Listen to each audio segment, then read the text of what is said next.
Ça concerne la transparence du corps. La pregunta concierne a la transparencia del cuerpo. Alors pendant les exercices, de plus en plus, il est évident que quand j'explore l'expérience de l'instant, dans l'instant, Así que durante los ejercicios es más y más evidente que cuando exploro la experiencia del instante, en el instante, il n'y a pas de séparation, pas de limite entre ce qu'on pense être le corps et l'espace. Deviene cada vez más evidente que no hay separación ni límite entre lo que pensamos ser el cuerpo y el espacio. Et j'aimerais te demander qu'en est-il de ce que je sens des contractions et des nœuds émotionnels qui finalement densifient ce corps-là et empêchent en quelque sorte cette transparence. Y me gustaría preguntarte acerca de las contracciones y de los nudos emocionales que yo percibo que en cierto sentido densifican el cuerpo y que impiden esa transparencia. Il faut comprendre, il faut bien voir. Ça, c'est très important. Es muy importante, hay que comprender, hay que ver bien que la transparence est indépendante de l'absence ou de la présence de ces contractions. que la transparencia es independiente de la ausencia o de Indépendante, qu'elle est indépendante. Indépendant. Qu'elle est indépendante de la présence ou de l'absence de ces contractions. Oui, D'accord. Que la transparencia es independiente de la ausencia o de la presencia de esas contracciones. Et donc le but n'est pas de se débarrasser de ces sensations. Así que el propósito no es el de desembarazarse, deshacerse de esas contracciones. Mais au contraire, d'utiliser ces sensations comme en quelque sorte un tremplin qui pointe vers l'espace. Sino más bien utilizar esas sensaciones como un trampolín que apunta hacia el espacio. L'espace, par la suite, prendra en charge les contractions et dissoudra les contractions qui ne sont pas nécessaires. Y el espacio a continuación tomará a su cargo y disolverá las contracciones que no sean necesarias. Mais ça n'est pas une démarche volontaire et mentale et progressive qui va dissoudre ces contractions. Pero no es una vía voluntaria progresiva y la que va a disolver esas contracciones. En d'autres termes, il ne faut pas s'attarder sur les contractions. En otras palabras, no hay que perder tiempo quedarse con las contracciones, Il faut les offrir à l'espace, sino que hay que ofrecerlas al espacio sauter d'elles vers l'espace. y saltar desde ellas al espacio. C'est ça le lâcher-prise, c'est ça la nature du lâcher-prise. Y ese es el abandono, esa es la naturaleza de la ofrenda, del abandono. De cette manière, nous cessons de nous identifier aux contractions et aux localisations Y de esta manera dejamos de identificarnos a las localizaciones y a las contracciones et nous nous établissons en tant qu'espace. y nos establecemos en tanto que espacio.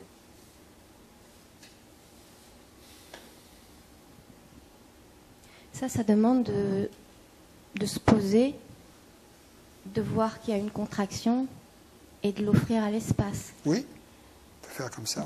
Ouais, mais c'est pareil quand dans la vie de tous les jours, à la vitesse entre guillemets où ça va, c'est vrai que je me disais hier, il y a vraiment pour l'instant cette différence entre l'évidence de ce caractère illimité des sensations, enfin de ce qu'on croit, et le déploiement de ce corps dans l'espace de la vie quotidienne. C'est-à-dire que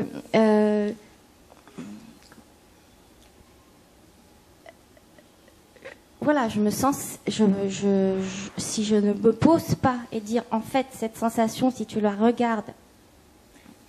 Sí, pero eso pide que veamos que hay una contracción y ofrecerla al espacio. Y en la vida cotidiana hay una diferencia entre el carácter evidente y limitado de las contracciones y la expansión del cuerpo en el espacio. Par exemple, là, j'ai la main posée sur la cuisse et en réalité, il n'y a pas de cuisse, il n'y a pas de main. En réalité, c'est ça l'expérience. Y Et je le sais.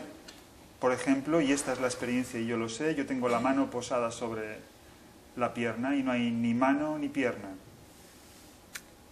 Mais dans l'interaction quotidienne, cette expérience-là n'est pas comme si elle n'est pas actualisée. Voilà. Pero en la vida cotidiana y en nuestras interacciones es como si esta experiencia no se actualizase.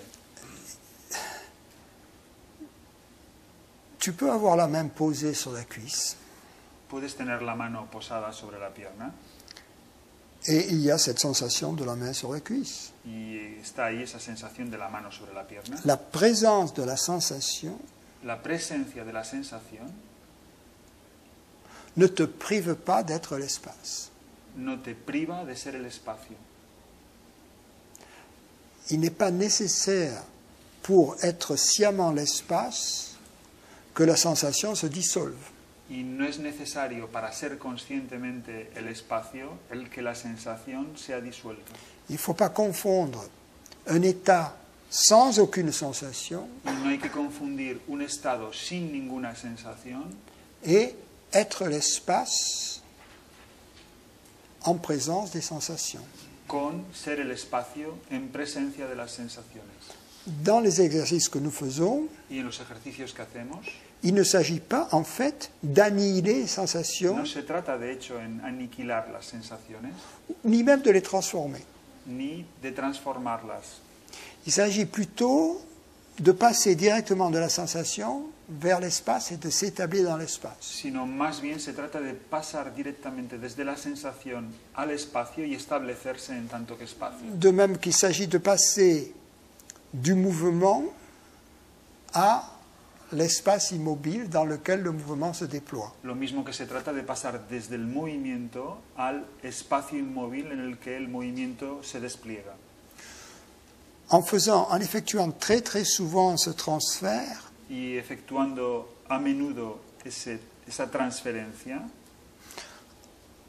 au début on est établi dans la situation d'être le corps limité, al principio estamos establecidos en la situación de ser el cuerpo limitado, et donc au début ce transfert s'effectue, on revient tout de suite là, y así que al principio se va a producir esa transferencia y uno vuelve enseguida, puis après il se passe ça. y después lo que ocurre es que es más lento.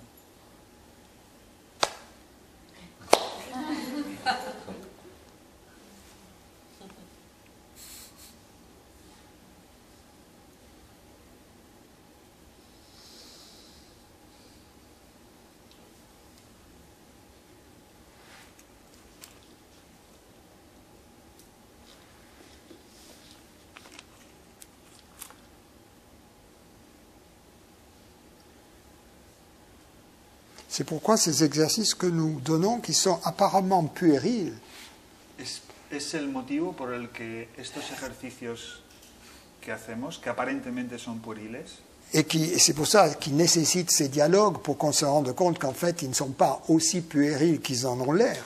y por eso de hecho necesitamos estos diálogos para ver que no son tan pueriles como aparentemente parecen, Sont extrêmement puissants pour autant que nous les poursuivions, pour autant que nous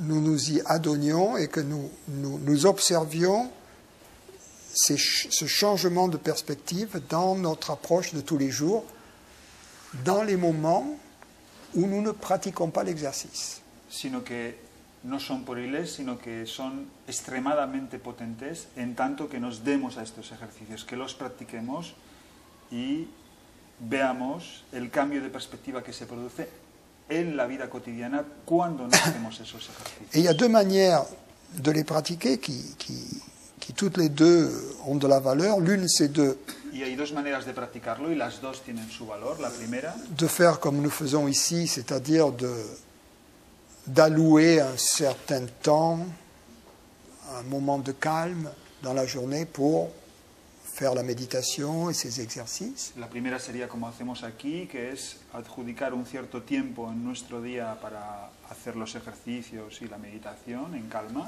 Mais également dans la vie quotidienne, dans des moments où où nous n'avons rien à faire. pero también la segunda en la vida cotidiana, en esos momentos en los que no tenemos nada que hacer. De choisir l'un de ces exercices et de le faire pendant 30 secondes, 1 minute.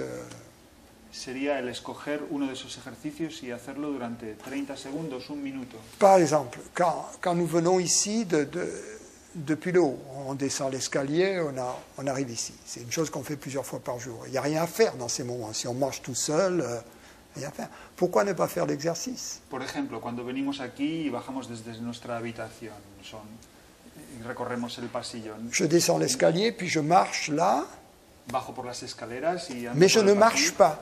pero de hecho yo no Et je ne ando, descends pas l'escalier, je ne bouge pas. y yo no desciendo las escaleras, yo no me muevo, Tout ça bouge en moi. sino que todo eso se mueve en mí. Exercice très simple. Es un ejercicio muy simple. Vous êtes dans la voiture, il n'y a rien d'autre chose à faire que de conduire, Estáis en el coche, no hay otra cosa que hacer que conducir. sentir l'espace. Sí. Au-delà de voitures, englober les voitures devant, les voitures sur les côtés, les voitures derrière. Sentir el espacio, englobar los coches que están enfrente de vosotros, detrás, a los lados. De faire comme ça, on le merge, comment dit-on, on le fond avec la vie courante, Y, avec la vie quotidienne. y así, de esa manera, los fundimos con la vida cotidiana. Oui, c'est vrai, je le fais souvent. J'ai encore fait ce matin dans un long couloir du métro et c'était évident qu'il n'y a rien qui bougeait et c'était une... Sí, yo lo hago a menudo y, por ejemplo, lo he hecho esta mañana en un largo pasillo del metro y era evidente que... Alors, il y a quand même cette chose-là, c'est que de plus en plus, quand... Là, maintenant, là, tout de suite, c'est toujours tout de suite, je me tiens en tant que cette présence et que l'expérience n'est pas découpée. Je peux le faire tant que je ne suis pas en interaction, tant que je ne parle pas avec quelqu'un, tant que je suis... Voilà, c'est toujours le problème de... Il faut penser, il suffit de... Pardon. Sí, por ejemplo, ahora yo me tengo en tanto que la presencia y la experiencia no está troceada, pero el problema es que yo lo puedo hacer siempre que no esté interactuando con alguien, que no esté hablando con alguien, en presencia de alguien. Il y a une contradiction dans ce que tu viens de dire, parce qu'en ce moment, tu es en train de parler avec moi. Toi, c'est, je sais pas, ici, là, c'est quelque chose d'autre. J'ai constaté en te disant ça, j'ai vu que je me contredisais, mais là, c'est exceptionnel. Enfin, pour moi, là, maintenant, parce que je me rends compte que c'est possible. C'est un point de départ. Commence avec moi, continue avec lui, continue avec tout le monde ici. Peut-être parce qu'il n'y a pas d'implication. Et puis après, tu continues avec le flic qui te flanque un PV. Sí. C'est le principe des exercices graduels. Sí, pero Francis dice, hay una contradicción en lo que me dices porque ahora mismo estás hablando conmigo y eso funciona. Y ella dice, sí, me he dado cuenta de esa contradicción, de que contigo funciona, pero es una excepción, contigo funciona. Y Francis contesta, bueno, es un punto de partida, empieza aquí conmigo y después con otro y con otro hasta que llegues a hacerlo con el policía que te está poniendo una multa de tráfico. Es el principio de estos ejercicios por incrementos.